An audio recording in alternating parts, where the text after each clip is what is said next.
Okay, now it's my pleasure and privilege to introduce to you a wonderful Thailandese lady, Phetchompoo. Before I introduce her, let me just share one brief reflection with you. My interpretation of leadership is first, help the people find out exactly what they want. Second, guide them in the process of achieving how to do it to get what they want. And third, not to give up until the end is achieved, until you achieve your objective. Just share that with you. But really, let's talk about a more interesting thing, which is about Phetchompoo. Phetchompoo is a senior student at Durham University at the UK. She's 20 years old. She's studying philosophy, politics, and economics, a powerful mix. She has already exerted leadership in her country. Before the coup that took place in Thailand, you must have followed the news, and now there is a military government temporarily which has promised to change the institutions and go back to democracy next year. She has already made a contribution. She went back home last December, when there was in the midst of the turmoil because of the democracy and the corruption they were having. The government had, in effect, legalized corruption. It had stopped or slowed down pending cases at the courts to process corruption. It had, in effect, overturned decisions on corruption, and the people of Thailand were just fed up. So they really began a very big, strong movement, which you must have followed up in the news, to overturn that corrupt democracy they were having. So Phetchompoo, that went home last December, got involved in the protest. And she spoke several times, including large audiences of about 100,000 people, giving her views and encouraging them to go forward with their process, showing a lot of courage already at her young age. The police, in effect, was not protecting the people, so they had to mend on their own. And she was threatened several times, but she kept on going, supporting the movements that were ongoing until the government was turned over and replaced by the military at the present time. So really, you can see why it is my privilege and pleasure to introduce this wonderful, courageous lady, which in the midst of her studies has already shown her interest in going back to her country and help them rebuild democracy for the development of the Thailandese people.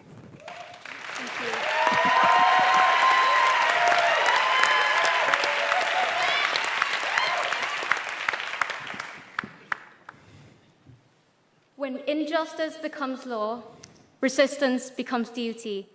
This powerful statement by Thomas Jefferson perfectly captured the spirit of the biggest uprising in Thailand's history. Allow me to take you back to the 1st of November 2013. At an unusually late 4 a.m. session, the Thai government pushed a blanket amnesty bill through the lower house of parliament. This bill sought to pardon anyone facing charges arising from the entirety of Thailand's political conflict from 2004 to 2010. While this may sound good on paper for the purposes of reconciliation, the fine details reveal something far more horrifying. If it had passed through the Senate, this particular amnesty bill would have exonerated many top politicians from corruption and criminal charges, dismissed pending court cases, and overturned court rulings on cases in connection with the conflict. For many, the passing of this bill was the final straw. It is one thing when the government uses populist policy to gain an electoral base, ruining the economy in the process. But it is entirely another when they attempt to legalize corruption. Now, let that sink in. Legalize corruption. In many countries around the world, the younger population become disillusioned with politics because of the amount of corruption, cronyism, and dishonesty in the system. However, in those cases, there was at least a chance that those who dared to commit such a crime would be rightly punished. When even that due process of the law is taken away, we know that it is time to stand up against this massive abuse of power. It was an extremely difficult task to embark on when more than 60% of the population still believes that corruption is acceptable as long as they too benefit from it. Anyone who challenges this notion is intimidated into silence. As a young Thai, I cannot just stand by and watch corruption become a national culture.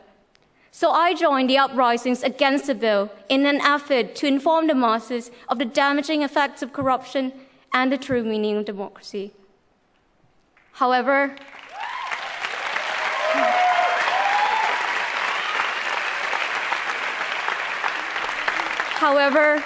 our movement was met with threat and violence.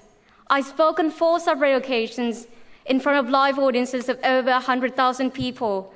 Afterwards, people who disagreed with my views threatened to attack or even rape me if they ever saw me in the street.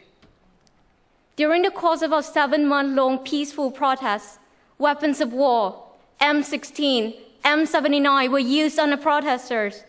Our protest sites were attacked daily.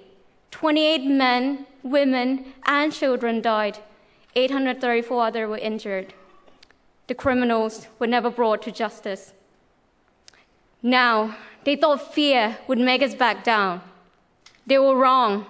The more violence they used against us, the more our numbers swell, from hundreds to thousands, and from thousands to millions. Certain things were clear.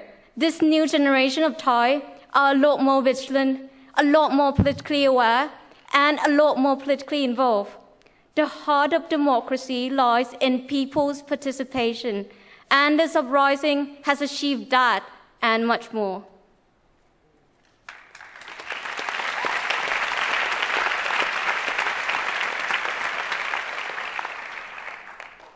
Our protest came to an end when the military stepped in to maintain order. Like always, the international community were quick in their condemnation of the coup. But they overlooked how Thailand was grinding to a halt under the weight of all the civil protests. If the military had not intervened, further bloodshed would have been inevitable. We realized that the need for the military to step in is far from perfect. But the political system was failing. Something had to be done. There are still many issues we have to overcome as a nation, but we are determined to use this opportunity to reform our democracy once and for all. Finally, One Young World is coming to Bangkok next year, and I would like to invite all of you to come see for yourself a whole other side of Thailand that is dynamic and rich in culture. The Land of Smiles may be in the process of defining our democracy, but we are also ready to host this event, which has helped change the world for the better.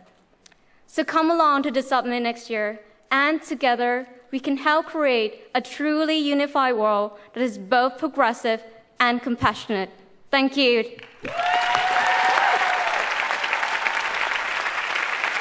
Wonderful. Thank you.